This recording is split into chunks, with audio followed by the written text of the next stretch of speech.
What's next for Nick Saban? Tuscaloosa, Alabama. All those people a decade ago who had Nick Saban coaching in his 10th A-Day spring game this Saturday at Alabama, please stand up. If we were all taking truth serum, there would be a lot more people sitting than standing. Probably enough to fill Bryant-Denny Stadium. Saban flashed a wry smile when told somebody could have made a fortune in Vegas back in 2007 betting that he would have stayed at Alabama, or anywhere, for that matter, for 10 years. The odds were heavily against it for a nomad who had never stayed anywhere longer than 5 years in his coaching career. The Lakers have fallen on hard times. Kobe looking forward to inspiring next generation of athletesCurry. We gave up a lot to get KD'Most. Believe Brady will go to Supreme Courtsc. Yeah, maybe so, but I think you get to a station in your life, whether it's family or relationships, a combination of all the above, that you just feel like you're entrenched, Saban told ESPN. In a wide-ranging interview Monday. You can't even visualize being somewhere else, and that's where I am right now. He's also back on top of the coaching world after his 4th national championship in 7 years. To truly appreciate what a monster Saban has created in Tuscaloosa, consider that fans and media alike were suggesting that Saban's best days were behind him and that his once mighty program was starting to see cracks in the foundation after a loss to Ohio State in the college football playoff after the 2014-15 season and then a home loss in September to Ole Miss. Never mind that Alabama won the SEC championship in 2014, that Ohio State went on to win the national title that season and that Ole Mississippi won 10 games in 2015 and had a 5-0 advantage in the turnover department when the Rebels outlasted the Crimson Tide 43-37. 2 years had passed without Saban bringing home college football's top prize. And as Ryan Fowler, host of the Game Sports talk show in Tuscaloosa, said, "We had a funeral around here after the Ohio State game. The real funeral in Tuscaloosa will come when Saban decides to walk away. He's won either a national championship or SEC championship 5 of the past 7 seasons and is 39-5 against SEC competition over the past 5 seasons." Saban, who will turn 65 in October, is insistent that he hasn't pondered retirement, at least not on his own. But he does concede that for the first time since he can remember, his age is starting to be used against him on the recruiting trail. "I'm not looking to get out. I'm really not, even though I know that's going to start being talked about more now," said Saban, who's in tip-top shape physically and has more energy than most men half his age. "What I have noticed is that it's the first time people are starting to say to recruits, 'He won't be there the whole time you're there, because of my age.' Does that really impact your ability to stay good? I don't know. But if it did, it would make you say, 'Well, what's up with this?' My philosophy is that I'm going to be here for as long as I feel like I can be effective, impact the players, help them be more successful in life and continue to have a successful program." And that's where, for some anyway, Saban's message is misconstrued.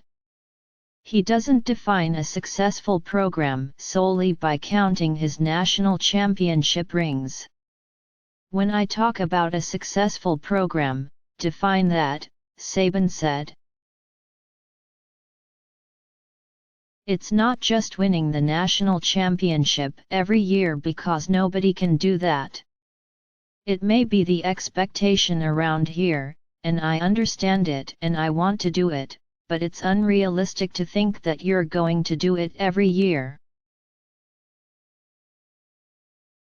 There are too many other good teams, too many other good players, too many other good coaches and too many other good programs. Too many variables involved as well, the ball bouncing your way being one of them, and Saban isn't too proud to say that the ball has bounced just right for the Crimson Tide in a few of the years they did win national titles. It gets harder every year, he said. What matters most for Saban is he still loves coaching, loves going to practice, loves interacting with the players and loves the grind of developing teams and players. When he loses that zeal, he'll know it's time to get out. He's also realistic enough to know that sometimes there's not much warning. Last week, Steve Spurrier, Tony Dungy, Frank Beamer and Bill Polian were all on Alabama's campus as part of the Crimson Tide's spring coaching clinic. All four are now retired from the game, and their exits came in varying forms. Those guys were all extremely successful guys, and sometimes by choice and sometimes when things started to unravel a little bit, they all got out, Saban said. One of the things they talked about is the same thing I've said repeatedly. As long as I can be effective at doing what we're doing and enjoy doing it, why would I ever change? Now, when is the time coming that isn't the case? You never know that. Those closest to Saban say he probably would have bolted for the Texas head coaching job after the 2013 season had he been 5 years younger. But Alabama is home now, and it runs much deeper than just football. To be honest with you, there was always a next step before I came here, Saban said. It wasn't just to be a college head coach because I'd spent time in the NFL as a coordinator. So when I went back to college to be a head coach, within a year or two, I started getting head coaching offers in the NFL. I really wanted to stay in college. But in the back of my mind, I always thought that I'd go back to the NFL and try to be a head coach. So, again, there was always a next step, but it had to be the right thing. I loved it at LSU.